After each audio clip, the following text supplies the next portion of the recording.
Hey everybody, this is Heather with AAP, one of the associate producers, and welcome to another episode of Shiz and Giggles, our weekly wind down podcast where we talk about everything and anything. I will be your host today, but of course I'm never alone.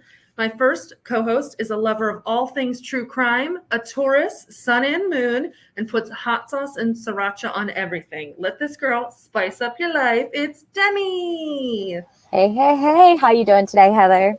I'm good. How are you? I'm good. Lovely. I'm so glad you're here. Thank you. We got the Bravo team in the house, y'all. I know. So I'm glad to have you. So next we have another host. Second host is a movie enthusiast, Netflix binger, adventure seeker, and cat lover. With a cup of coffee and a Spotify playlist, she's ready to take on the world. It's Izzy. Hi.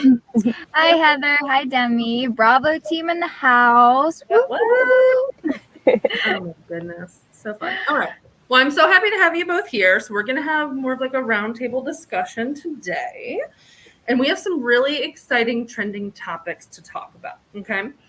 So we have the iCarly revival, Blue's Clues LGBTQ plus Pride special, Coachella 2022, 74th Annual Tony Awards, GOP Proposed $1,200 job bonus, and the Obama's new Netflix show. All right, so those are some of the topics we're going to talk about.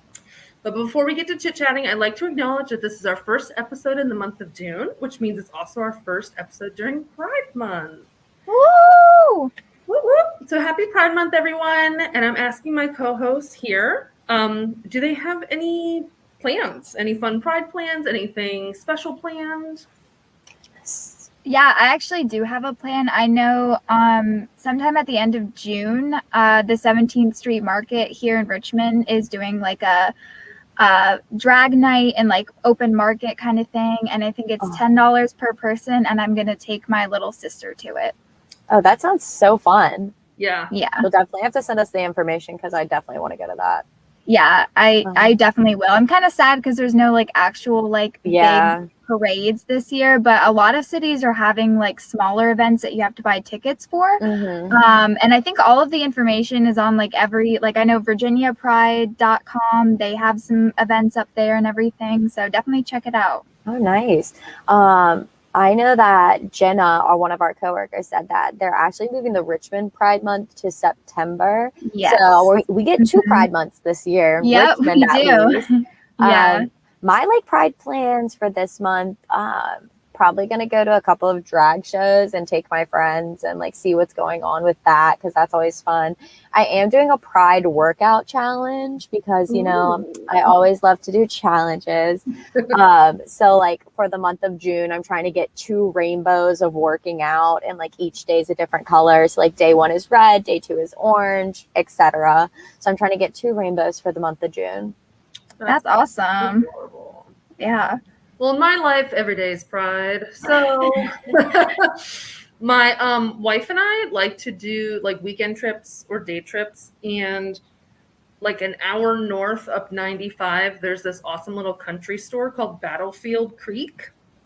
And they have these like ridiculous milkshakes. And they have this like, I don't think it's intentionally Pride themed, but it's Rainbow and Jolly Rancher and like craziness. Oh, wow. Yeah, so it's watermelon, strawberry, black raspberry, cherry, apple, like ice cream flavor. Oh my gosh. Yeah, in this tumbler glass, and it has like vanilla icing and lollipops in it and all this crazy stuff. Oh, yeah. I love that. Yeah, so I was like, I need to get me one of those and take a selfie. So yeah. For sure. Definitely. Awesome. Well, cool. All right, so that's covered. We got that down, and now let's talk about our trending topics. Yeah. So first things first, the iCarly revival. Did anybody watch it live when it was airing? I watched the preview for it. Has it aired yet? I don't think it has. I think it comes out on the 13th, I want to say, on Paramount. But I know they released a trailer for it, and apparently they're supposed to explain why Sam isn't in the revival. So that's interesting to see because I know there's a little bit of like there's some tea in that. So I definitely know that they're probably going to create it with like come up with a crazy storyline of what happened. Maybe they'll base it a bit on like Sam and Cat or whatever that show that went on for a bit. And then I know Ariana Grande and oh my gosh, what's Sam, the actress's name? Jeanette McCurdy. Yeah, I know her and Ariana Grande have some bad blood as well. So yeah. So I just know that she talked a lot about like her experience as a child on that show. And after hearing her experience, I was honestly surprised a lot of the characters came back for the revival. Yeah, well, there's just a lot of things that have been circulating recently with Nickelodeon and Dan Schneider. Yeah, some bad things. So, Goodness. Yeah, definitely. A lot of Nickelodeon stars have come forward with stories. So, yeah, a lot of people from Victorious have and other shows. It's just crazy to hear about. I'm not gonna lie, I'm gonna watch the revival. I loved the show growing up. Same. And it looks crazy. Like they definitely added in a character to kind of take over Sam's place. Yeah. And although I will say Miranda Cosgrove looks the exact same as she did in the original series. Freddie looks like a creepy 30-year-old. Yeah, he has like a baby face, but he has the like 5 o'clock shadow going for him. Oh my gosh! And then Jerry Springer, he looks. What? I said he probably is 30. Oh, he is. Yeah. Sure. Yeah, I didn't really watch this show. So actually, he's 28. He's 28. So okay. Yeah. I'm trying to even think when this originally came out. Was this like the aughts? I want to say like maybe 2008 or something. Yeah, 2009. Because it was like right after Drake and Josh went off. Yeah, it was. Yeah, I don't remember. I graduated high school in 2009, so I wasn't really watching this. I was a little old. Yeah, I remember my little cousin picked up the show after I kind of stopped watching it, and she was like super excited for the last season and like the finale. So I binge watched it with her when they were airing episodes on Nickelodeon, and then we watched the finale together. And it was like a piece of my childhood went away. Now they're bringing it back. So it said the air date was in 2007 when I looked it up, which is kind of crazy. And then I watched it for a bit throughout like middle school and everything. I think probably the last episode I was really into was when they brought One Direction on. As like guest characters, and then after that I was like, okay, I think I can be done. But don't get me wrong, if it comes on my TV, I'm gonna watch it. And speaking of things from our childhood, our next topic is Blue's Clues and their LGBTQ Pride special. I know they had already done a little bit of like Pride with their alphabet song, but now they have a whole episode, I'm pretty sure. Wow. And I love that. I love it. I love to see this in like cartoons that I grew up watching as like a really small child, because it really like distills in people's minds like everything's okay, like it's normal to talk about like normal, like everybody sees it every day. It's amazing, and I love seeing that. And also I loved Blue's Clues, so it's kind of sorry, go ahead. No, you're good. It's also crazy how like, because I remember as a kid I was always obsessed with blue and magenta, and then I think when I was a teenager I actually found out that blue was a girl, and I'm pretty sure that magenta was a boy. And I was like, that's crazy that like even then they would do that. And I was like, I don't think I ever thought of them like as genderized as a kid. I was just like, they're stuffed dogs. But I think it's like really cool that even like when I was a kid in 2000 and this show came out, they were kind of doing a little bit of like bending gender norms with changing the colors and everything. I feel like someone's going to come on and correct me and be like, no, that's not true. Demi Blue is a boy and Magenta's a girl. But maybe in my mind, they're just the opposite. Blue is definitely a girl. I'm not sure about Magenta, but I know Blue is definitely a girl. And it's played by she's played by an actress as well. But I just love their drag queen, how it looks like it's like drawn by a child. I love that. With the little crayon rainbow on the skirt and everything. Oh, yeah. Yeah, this is fun. Blues, yeah, definitely was around when I was a wee lass. Magenta was Yeah. not a thing. Magenta. Yeah, no, Magenta's definitely very new. Yeah. And also, let's see, Arthur, that one, they have, I'd love Arthur. yeah. We were watching that in daycare. That was my jam. Yeah. And they got up with the times as well. And I know, unfortunately, there's a lot of people that aren't happy about it, but I think it's a beautiful thing to have just some, like, make it normal in children's shows. Like, I don't understand why it's such a tough topic, but I love seeing it. And it's awesome. I love it. It's all because I'm pretty sure Blue's Clues and Arthur were both played on Nick Jr., which is now Noggin, I think. So Noggin's really getting with the program. I have younger siblings, so I watched. Yeah, they turned it to Noggin in like 2009, I want to say. Wow. Yeah. Or maybe it was Noggin beforehand, and then they turned it to Nick Jr. I really don't remember. I just know I watched all of the shows because I had two drastically younger siblings, so I'm up to date with all of the toddler shows. How young are your siblings? Well, they're not that young anymore. My brother was born when I was 7, and my sister was born when I was 8. So so when I was watching like Hannah Montana and stuff, they were watching Between the Lions and Blue's Clues and stuff like that. So awesome. Very nice. Yep, amazing. Yeah. What do we got next? We got Coachella 2022. Yes, we do. Oh my gosh.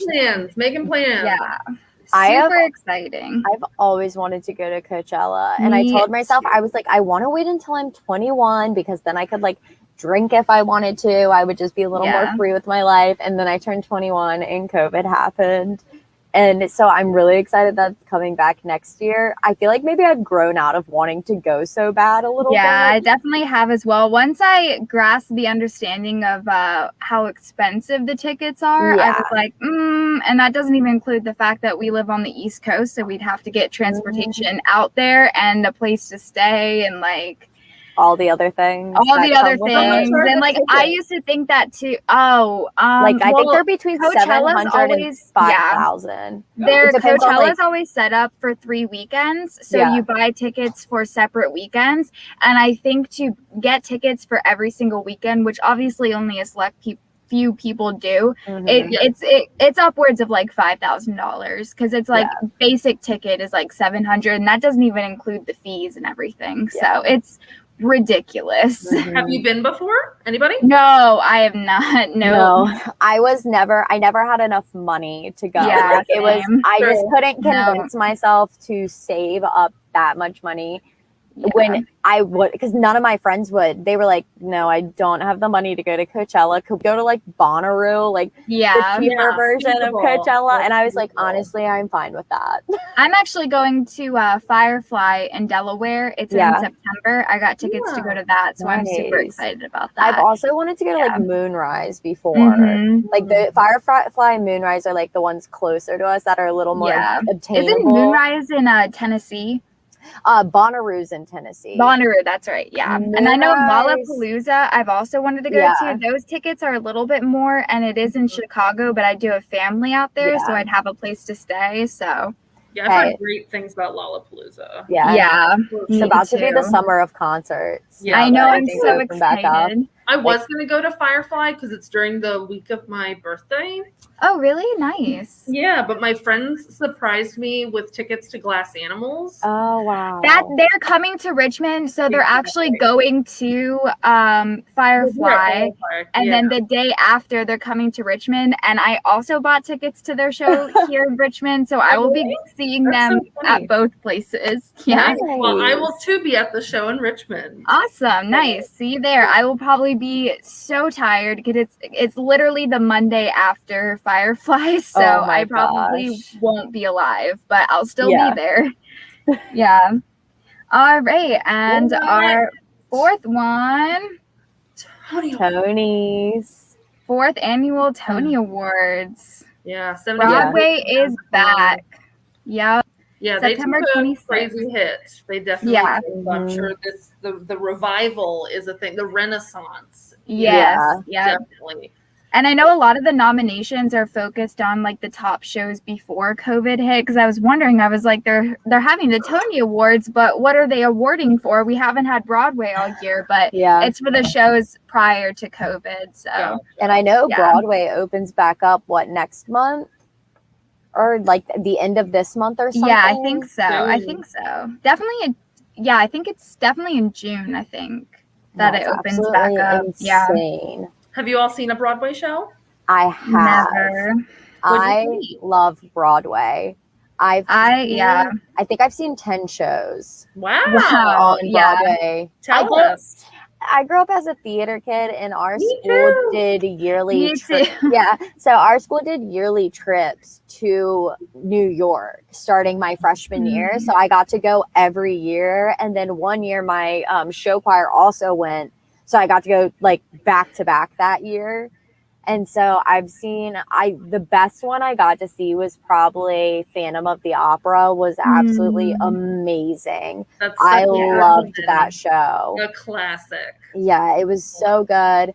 And then I also got to see Hello Dolly when Bette Midler was in it. Wow. That was crazy. Awesome. Yeah. Wow. So we got lucky because like for a couple of the shows that we went and saw, they had like big celebrities or big writers in it. And they were like, we never know if they're going to perform or not, because they can just say no one night and their understudy goes in for them. And they're like, and we don't know what nights those are. So we just hope for the best. And so luckily, like both nights I got to be able to see like Bette Midler, and then we got to see Josh Groban in The Great Comet. Wow. Yeah, I was actually supposed to go see a Broadway show for the first time, actually with our coworker Jenna, and then COVID hit. So we didn't get to do that. And we've been waiting for everything to come back, and I don't know if they're bringing it back, but she went and saw Jagged Little Pill, and I want to see it so bad. If it's still on Broadway, I would love to see that one. We'll have to do like a work trip to New York. Yes, and we'll have to definitely. invite Alana, since Alana's living there this summer. And we could get bus tickets. Bus tickets are only like $35. Bus tickets, train tickets are pretty cheap too. Yeah, honestly. that too. Train's a little more comfortable. Yeah. I think we could do it. Let's convince one of our clients to have an event there. Oh, definitely. We should. Yeah. Yeah, I've seen Hairspray. I've seen Edward Scissorhands. Wow. That was super cool. That was really, because there was actually no words. It was all instrumental and dance. That's crazy. It was wild. And like when he was cutting the ice sculpture, like snow fell in the audience, and it was super cool. That's awesome. Yeah, no, for sure. My like 12-year-old self was very excited. 100%. Oh yeah. All right. Well, we only have a couple more topics left for today. Our second to last one is the GOP proposed a $1,200 job bonus. So instead of getting money for unemployment, you get money for being employed. Trying to encourage people to return to work. What's your take on that?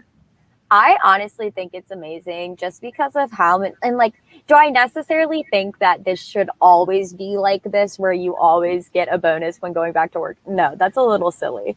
But due to COVID, the amount of people I knew who were like, oh yeah, no, I just did unemployment because honestly, I was making more than I was working. And they have the same mentality now. They're like, I haven't been working for a year and I've been making all of this money. Like, why would I go back? Yeah. And I also know that a lot of people are also just simply scared to go back to work because everything's so up in the air with like how safe it is. So, and everything's constantly changing. So I guess this would like, obviously we don't want to like force people to go back to work if they genuinely can't work. But I think this would give an incentive to like get people who really do want to go back to work. So I think it's a good idea. Like you said, obviously not long term, maybe like a month. So like two paychecks worth of bonuses and then probably and that would also, because, you know, once you get a job, you still have that month period before you really have an income again. So that would help people as well. Yeah. Maybe that's the idea, you know? Yeah. To give them that like first month of income. Because sometimes people have to move or like they have to start driving to work, which costs gas, or they have to take public transportation. So that could definitely be a fear people have. But we did look this up earlier, and I believe that the federal government denied this. Yeah, they did. They denied this bill. So yeah, it was actually yesterday, I think. Yeah. So we talked about it, but hey, federal government said nope.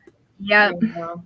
I was actually gonna say I feel I would be surprised if it did happen, which now not, you know, and I actually didn't even get 2 of the stimulus checks. So it's like I didn't even think that this was true. So, oh wow. Something that you can do though for anyone on here. Oh yeah, you gotta put it in your taxes. Put it in your taxes because my parents actually claimed me last year, so I didn't get any of the stimulus checks because I was claimed. Yeah. But I'm not my parents aren't claiming me this year, so on next year's taxes I get almost all of the stimulus checks. Nice. Yep. I know. Yeah. So it's going straight to your student loans, isn't it? Yes, it is. Student loans all the way. Student loans and my dog. Oh man. Yeah. So true. All right, and our last topic for today, the Obamas have a new Netflix show. So this photo down in the bottom left corner is actually a photo of Michelle Obama's previous Netflix show, which was called Waffles and Mochi, and it was like a cooking around the world kind of show. And their new show is actually going to be called We the People, and it's going to be like a civics lesson for kids, animated, which I think is really awesome. Because do you guys remember Schoolhouse Rock? Is that what it was called? Yeah, with the the bill. I'm just a bill. Yeah, I'm just a bill. Yeah, I was gonna say diploma. Diploma. Yeah, no, I think it's amazing, honestly, because I know everyone has their standpoints on politics, but who best to kind of teach kids about this stuff but a president, but an ex-president. It's just amazing that they're actually doing something after he's been president, because I feel like the way I think about it is so many presidents just drop off the face of the earth after they've served their terms. And I just feel like no matter how you feel about the Obamas political wise, I just think that they've done so much after after they've been out of office, which I think is really cool. Yeah, and Michelle, you know, her life Michelle. Michelle. She's amazing. She's such an advocate and really a strong is. woman, and so I think and the positivity, the joy. Oh gosh, yes. She brings. She's amazing. Pertinent. So being able to take it and digest it and make it available for people to learn and understand from all ages is so awesome. Should we plug in the fun fact that Barack Obama follows us on Twitter? Hey, you always have to put that in. Yeah. Barack Obama follows All About Presentation on Twitter. Which is amazing. And also, I know that this show is going to be 10 episodes. Oh wow. So, okay. Awesome. So there will be 10 episodes about these new civics things. That makes me feel that I'm going to learn a lot. Oh my gosh. I'm going to watch it. Yeah, I'm going to watch it just for a quick civics lesson. I didn't do so great in that class, so I haven't taken civics since 10th grade. Yeah, I took I took civics in 8th grade, and then my senior year of high school, I took AP Government Politics, which is kind of like a civics class. Civics was 8th grade, and then AP Gov was 10th. Yeah. Yep. Yeah. Oof. Man, we went through a lot of stuff today. I know we did. This was awesome. This was awesome. And thank you so much to my wonderful co-hosts, Demi and Izzy, and a special thank you to everybody watching us. We hope to see you again. We stream every Friday at 4 p.m. Eastern Standard Time. You can find us at All About Presentation YouTube, Facebook, and our LinkedIn page. And if you can't make it, no worries, because we repost all the episodes on our YouTube channel, or you can watch it on the IGTV videos on our Instagram page. So happy Friday, everybody. Have a great weekend. Bye. Bye.